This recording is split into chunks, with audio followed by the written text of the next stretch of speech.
All right, my man, state your name and let them know you on Real Talk with Nick. Hey, what's up, Nick? You talking to Seth up North Marshall, representing Hollis, Queens. And we right here at the Derby Classic, and I just want to speak to you about a couple of things. All right, man. Are you a Nick fan, man? I am definitely a Nick fan, 1,000%, born and raised. Okay. And who's your favorite player on the Knicks, man? Clyde. Clyde. And when I speak of the players of today, who's your favorite Knick player? If I had to have a favorite and pick out of the ones right now, I'm going to go with the homegrown Julius Randle. Julius I love Randle? our franchiser. Okay, now, you know Julius Randle's on the fire right now. Yes. You know, some say he's playing like a point guard and not like a power forward. What's your input on that, man? Well, there's a lot to go with that accountability. So when you think about it, he's being asked to do a lot of different things. And 82 games at the top of your game in your prime, you know what I'm saying? You got to be in shape. And he's just wearing down at certain things. But that just is part of the, what I would have to believe, that's part of the front office to get that piece that will take that point forward out of his game. And do you think it's possible for him to get out of that? Yes, it's definitely possible. Had D Rose been able to withstand that light injury and everything, we wouldn't have to depend on Emmanuel quickly at point guard so much, being a young player, where Julius can get off the ball and now use a lot of his energy to do what he needs to do on the offensive side, you know what I'm saying, below the free throw line. But to initiate a lot of offense, they're just going through him because it's easier to get him the ball quicker. Right. So speaking of Emmanuel quickly, man, the combo guard, do you see a potential point guard with him, like a full-fledged point guard? Yes. Well, the game has changed. There aren't any pure point guards. That's why certain older guys like Chris Paul or certain guys, of the new guys that take that role on the pass first, that's pretty much, I would believe, a little bit behind us. The new game is the combo guard, scoring guards and everything, and you still give it up. But would you want to take the aggressiveness away from Emmanuel quickly? Good question. Now, speaking of his aggression, do you think he's better off in the starting or being in the backcourt? Do you like him as a six man? Right now, he's definitely, in terms of development, he should be coming off the bench so he can watch more to see where he'd be more effective. A lot of times what happened is he's been thrown in the fire. You learn on job training. And that's because we were injured at the point guard position. So he was forced to have to start. Wow. So now you're asking him to do certain things after getting comfortable in that coming off the bench role and doing certain things. Now you're asking him to facilitate, and now he has to learn as a young player to when to shoot, when not to shoot. You're getting caught in positions when you can drive by your man, but it's really the play is to get to that open shooter. Okay. Now, how much of an effect do you think Derrick Rose had on him? Like, if Emmanuel quickly never played with Derrick Rose, can you? Do you think he would have? No, I don't think he would have developed as quickly, no pun intended with his name, that as he did.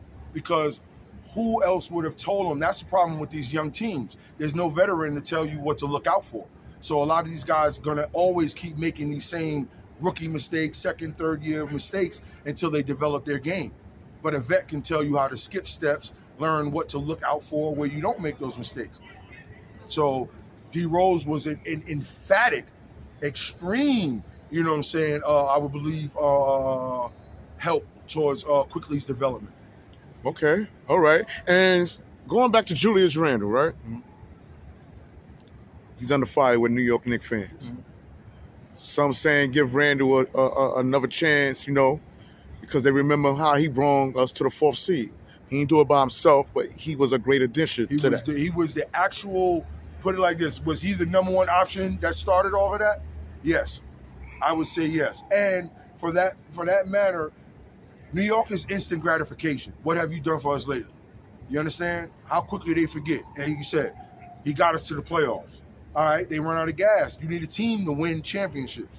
You can get to the playoffs with a couple of players, right? But you need a team. And so, do we have a big man? Do we have a constant? What position do you want Julius Randle to play at? Do you want him to shoot threes like he's doing because he's scoring that way, or do you want him back to the basket? You know what I'm saying? That's not the game that we're playing right now. It's above the free throw line. So until we can get someone else that takes that position to put him down low and become back to the basket, Why would I stop that if that's what's helping us get to that position? And we made the playoffs. So in your eyes, you think we should keep Julius I Randle? do think we should keep Julius. He's an investment. You invested in him. He did his job. He played D. He didn't want to play D. Y'all got him to play D. He rebounded the ball. When he's not playing game, when he's not playing, his offense is not consistent, he's still rebounding the ball. 12, 13, 14 rebounds. He's still getting 3 or 4 dimes. So he is playing the game. He's learning. It's hard to lead a team.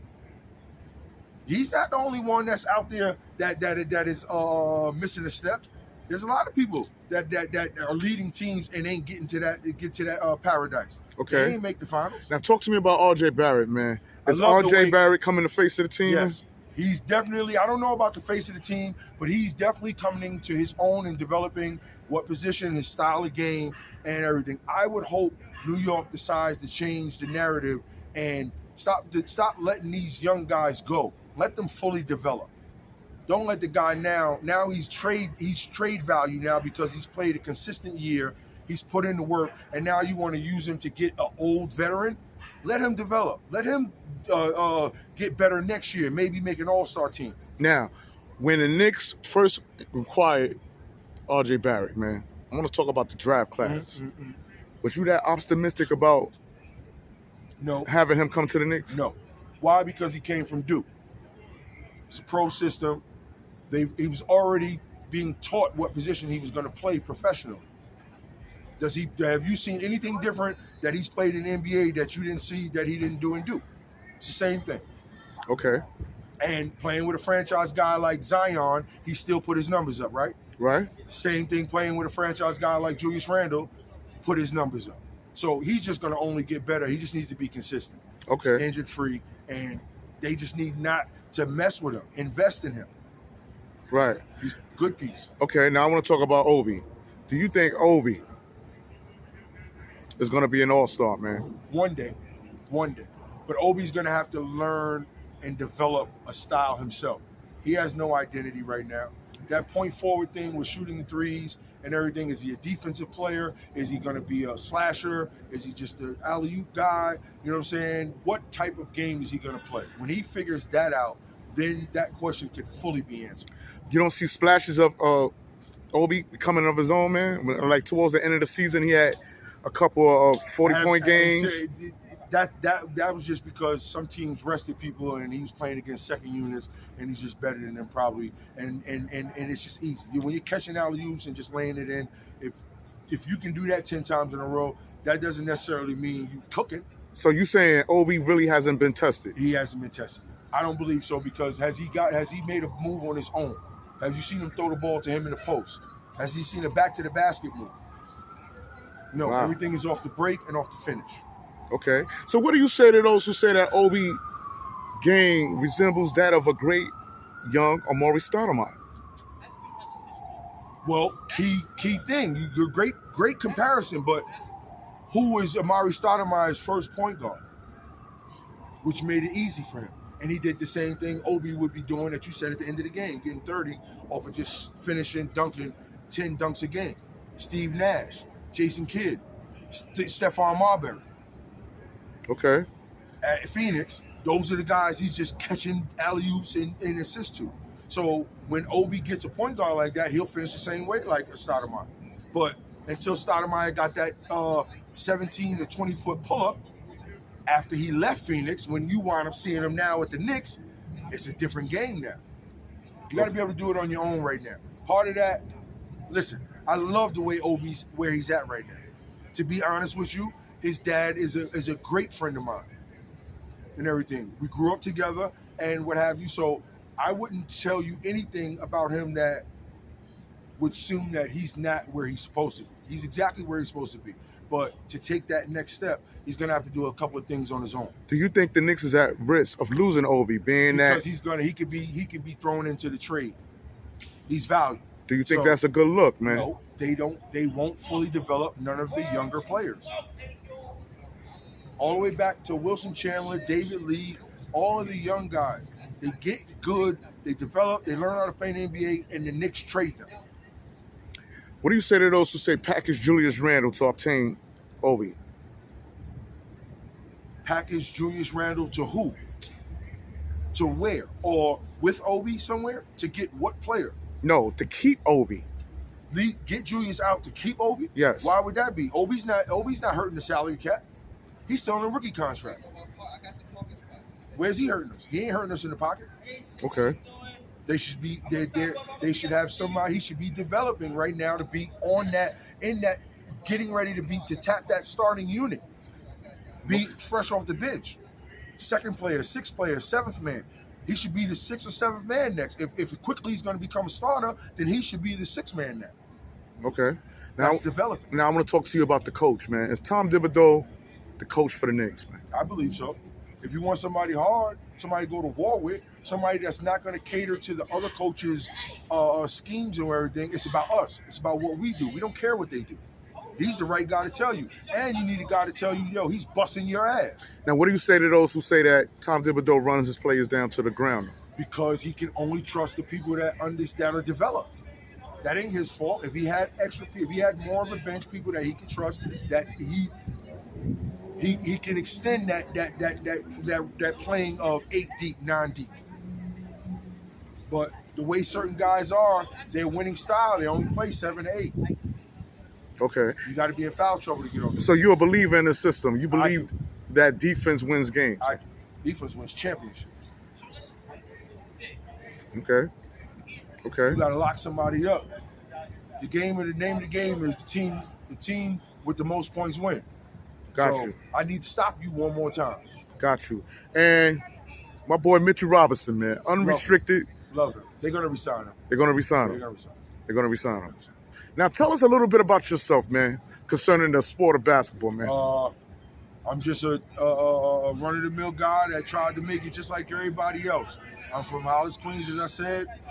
Went to Fresno State by way of junior college in Arizona, All-American. I missed 2 lockouts. The first one in '94 to a players lockout. Had 5 teams ready to sign a free agent contract. And then '98 got it back up to 4 or 5 more teams to sign another free agent contract. And then the referees, the officials locked out. So I just focused on staying overseas and playing overseas. Played in a few countries, Dominican Republic, Puerto Rico, Spain, Israel, Switzerland. Okay. Now, I'm from the Bronx, James Monroe houses, you know. You ever heard of Pat Cemetery? Yes, I know Pat Cemetery. Yeah, close friend of mine, man. Yes, very well. Yeah. We grew up in the same thing. We were all touted to go to here and do this. He was in the street ball battles and everything in all the top tournaments. Great footwork, soft touch. He was a player, played it the same way. And, you know, he'd get caught up, undersized power forward. Right. So when it comes to play professionally at 6'5", 6'6", you're going against 6'9", 6'10" at that power forward position. All right. You know what I'm saying? And he's not actually by himself. You know, he's got the greats of God bless John Strickland, franchise, Baby Panda. Same guy, 6'7", 6'8", power forward though. You mess around, you're nice enough to get there, but then when you got to battle that 6'10" power forward, that's a whole different animal. All right, man, that's what it is, man. Listen, I want to thank you for coming on Real Talk with Nick. Breaking it down, man, when we speak of these Knicks Chronicles. Appreciate you, Nick. And the love of the game, man. Definitely love. Continue blessings, King. We out.